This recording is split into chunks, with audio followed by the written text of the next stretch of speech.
आप बीजेपी के किसी भी नेता से आप बात करेंगे तो सर्वप्रथम यही बोलेंगे राम मंदिर पे वोट मांगेंगे और दूसरा मुद्दा उनका रहेगा धारा 370।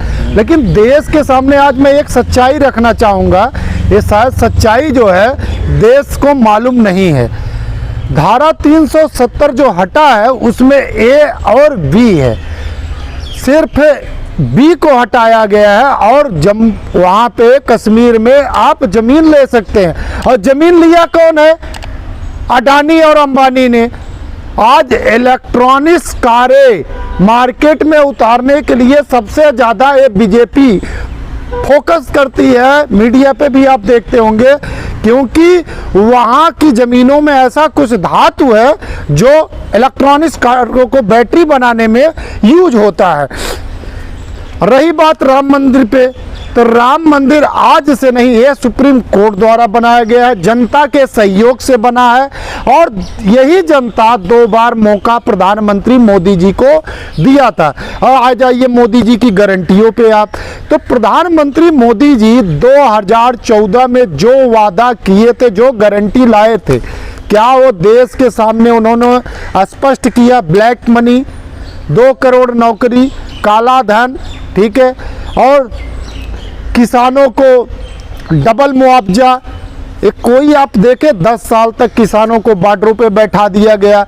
उनके रास्तों में जब वो दिल्ली के लिए आ रहे थे धरना प्रदर्शन के लिए, पूरे भारत ने देखा किस प्रकार से रास्तों पे कीलियां और गोले किसान भाइयों के ऊपर बरसाया गया।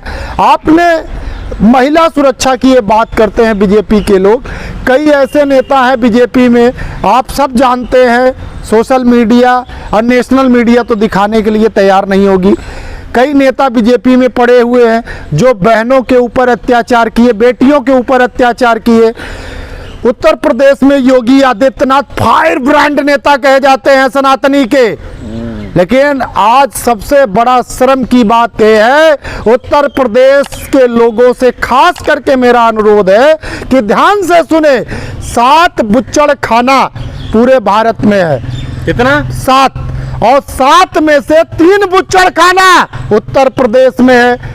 और इलेक्ट्रॉनिक्स बॉन्ड और चंदा के नाम पर बुच्चड़ खाने से 250 करोड़ योगी आदित्यनाथ जी, जो स्वयं भगवाधारी कट्टर हिंदू अपने आप को बताते हैं, शर्म आनी चाहिए, मैं चैलेंज करता हूं, जो अपने आप को सनातनी कट्टर फायर ब्रांड नेता अपने आप को कहते हैं, गाय के मांस पे आप चंदा लेते हैं और 3-3 बुच्चड़ खाना उत्तर प्रदेश में। ये देश की जनता, उत्तर प्रदेश की जनता आपसे उत्तर लेगी। और प्रधानमंत्री मोदी से इन्होंने, हमने एक नव भारत टाइम्स में ग्रेट नोएडा पे प्रोग्राम चल रहा था, वहाँ पे बीजेपी के प्रवक्ता आए और टी-शर्ट पे लिखे थे 400 पार। हमने जब यही प्रश्न किया 10 साल तक आपने किसानों के लिए क्या किया, चुप हो गए। और जब उनसे पूछा कि 250 करोड़ आप चंदा लेते हैं उत्तर प्रदेश में बीफ पे, तो उन्होंने क्या उत्तर दिया? आप सबको हंसी आएगी, वो बोलते हैं गाय का मांस नहीं, भैंस का मांस था। तो ये बीजेपी वाले मुंह में राम बगल में छुरी वाले लोग हैं। और आज देश की जनता को समझना है, आप अगर भारतीय जनता पार्टी के अगर घोषणा पत्र को देखते हैं और वही कांग्रेस का घोषणा पत्र अगर आप देखते हैं, जमीन आसमान का अंतर है। घोषणा पत्र प्रधानमंत्री मोदी जी देते हैं तो अपने मन की बात करते हैं, लेकिन कांग्रेस जब घोषणा पत्र लॉन्च की, ये हमारे देश का जो आज की स्थिति है, घोषणा पत्र में 5 स्तंभ और 25 पिल्लर, मल्लिकार्जुन खड़गे ने बताया कि हर महिला को 1 लाख रुपया और युवाओं को सरकारी नौकरी और महिलाओं की सुरक्षा के लिए और जाति जनगणना।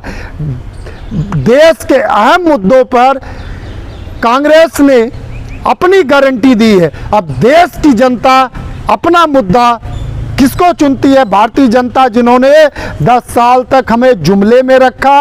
ये जो कांग्रेस आज हमारे देश में विकास की राह पे चलती है, और हमारे माननीय जननायक राहुल गांधी जी, आप सब ने देखा किस प्रकार से मणिपुर में गए, जब वहां पे नरसिंहार हमारे देश की महिलाओं को नंगा कर कर वहां पे घुमाया जा रहा था, और 56 इंच का सीना लिए प्रधानमंत्री मोदी मणिपुर नहीं जा पाए, लेकिन वो इजराइल चले जाते हैं, अमेरिका चले जाते हैं। हमारे देश का एक राज्य जल रहा था, 56 इंच का सीना वाला वहां नजर नहीं आया, और वहां से यात्रा करके महाराष्ट्र पहुंचते हैं, और जम्मू और कश्मीर तक उन्होंने भी पदयात्रा किया। तो जी ये बताइए, 80 करोड़ लोगों को राशन दे रहे हैं, राशन देने वाला व्यक्ति तो देगा मोदी जी को, राम मंदिर बनाया है उन्होंने। 2014 में मोदी जी की गारंटी थी गरीबी हटाएंगे। आज आपको ये शर्म आना चाहिए कि 80 करोड़ लोग आज भी राशन पर निर्भय हैं। ये सच्चाई नहीं है, ये देश को केवल गुमराह करने का काम और देश की जनता को मजबूर करने का काम किया जा रहा है। ये चौकीदार प्रधानमंत्री मोदी जी बोल रहे थे कि मैं आम जनता का चौकीदार हूं, लेकिन ये चौकीदारी आप सब ने देखा कि ये चौकीदारी अडानी अंबानी का कर रहे हैं, उद्योगपतियों का कर रहे हैं।